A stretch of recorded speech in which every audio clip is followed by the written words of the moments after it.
Kamala Harris, she won the presidency and she refused to hire male janitors, you would have to agree that systemically that this would be sexist towards men? I guess for both, honestly, it depends on, I mean, if she said no one in the whole US is allowed to hire male janitors or whatever, then yeah, that would be wrong. However, if she made the executive decision for just the White House only to hire women, if she said, like, that's just my choice, then no. If she said it's because I hate men, then that would be sexist. Sure. Moving on, you said women, or you agree with the statement, women are the primary victims of war, not men. Although it seems like you did like kind of a squiggly line. So maybe yeah, I said I don't really know. Yeah. I know a lot of women and children suffer at the hands of war. Are they the primary victims, though? I think everyone's a victim. No, I agree with you that men and women do suffer in war. And they are victims in war. I don't know if they're the primary victims, though. I put a squiggle there because I don't know how to answer that question. So maybe move on. Well, I'll just ask one clarifying question, but I don't intend to linger too long on this question. Knowing that men are almost the majority of all both historical and modern casualties of war, so deaths, injuries, etc. Like the ones fighting, because they're the ones fighting in the wars. Yeah, you would have to. Well, I would say men are the primary victims. If they're the ones fighting. Mm-hmm. Can you tilt your mic down a bit? But go ahead. If they're the ones fighting, can you call them a victim? Or can you, I mean, if they were drafted against their will, then that's victimization. But if they chose to be there and they die in the battlefield or whatever, but they chose to be there, then they put themselves in that position. Whereas the women and children who didn't, like even the women who chose to go to war, like they are not a victim because they chose to do that. But the people, like even the men who didn't get drafted or the men who didn't go to war, the people, the normal civilization of that place I would say are the primary victims of war, because the soldiers, the people that are fighting, like, I mean, if they signed up to be there, they knew what they were getting themselves into. That's different from the people who got drafted.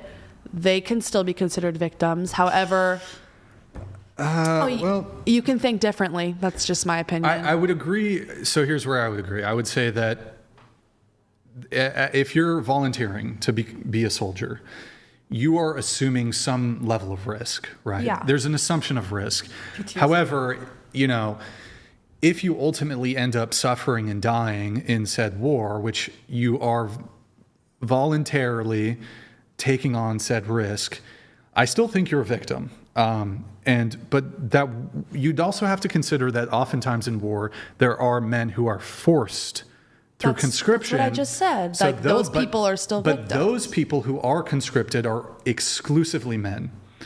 So even if I were to grant that, okay, well, of the volunteer force, these people aren't victims, there are men who are drafted, women are not, then you would still have to say, well, at least of the men who are drafted, and it's just men almost always, those men are the primary victims of war. What do you mean by primary, though? The first, like the most victimized. I don't know. I mean, it depends on the other country's war tactics. Okay, let me ask you this. I'll give you, I guess, It depends. Are they attacking the soldiers or are they bombing cities and towns? How about this? Pregnancy. When women are pregnant, you would agree that they go through, there's some deal of suffering, like it's uncomfortable, there's pain, there's morning sickness. There is some degree of suffering as it relates to pregnancy, especially the actual giving birth component where there's physical pain, labor. It is a painful experience for women. Yeah.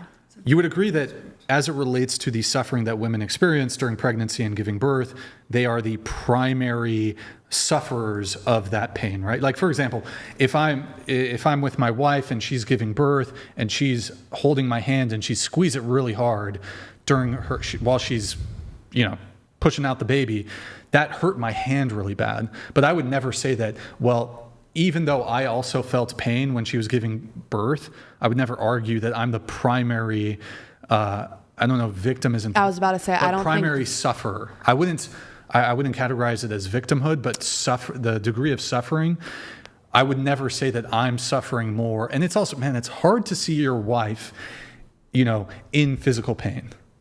and dealing with the pains and discomforts of pregnancy. But I would never say that I am the primary sufferer of pregnancy. I would say she's the primary sufferer of pregnancy. Okay. So when it comes to warfare, there's wives, daughters, mothers, they lose their sons, they're going to suffer. Then there's civilians who also are going to suffer, but the sheer number as it relates to military casualties, most casualties are related.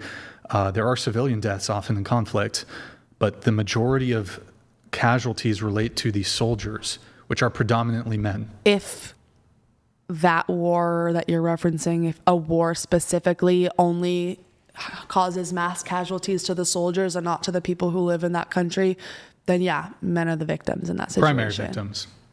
Okay. But if the war affects, like in Gaza right now, the war affected that entire country, I would say everyone's a victim, not just women, not just men. I'm not saying that there's a primary victim. Everyone there has been victimized. Ukraine also, I would say almost everyone has been victimized. I know that they're... Who's victimized more? The men or the women? Mm-hmm. That's hard. I'm not fully versed on that, but I guess I don't really know. Are they all drafted in Ukraine? Just the men are drafted, and they are being drafted. They literally abduct men. Then I would in say the the street. men. They abduct the men. Then I would say the men in that situation now are being primarily victimized to be forced to commit war violence.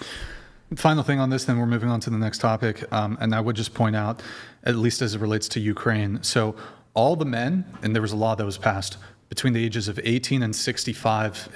Somebody might be like, no, it was 60, Brian.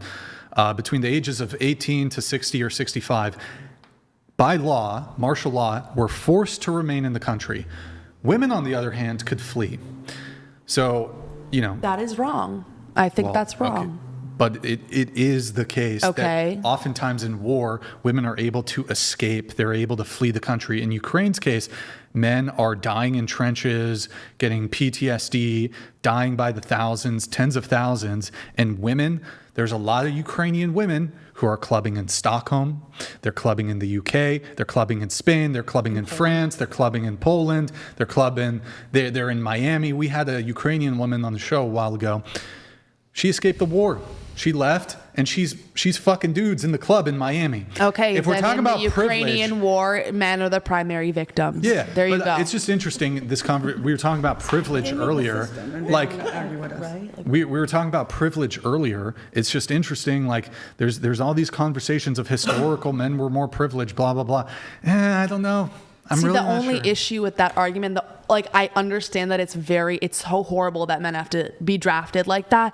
However, men did create that specific system. So that's the only... That doesn't matter. But the vast majority of men are not a part of the government but it does, and have no more say in governance than women. Okay. And what if men made women drafted? By the way, I don't think anyone should get drafted. Why are you acting like I'm pro-draft? I, as a man, have no more say in how military conscription, selective service is run than does any woman.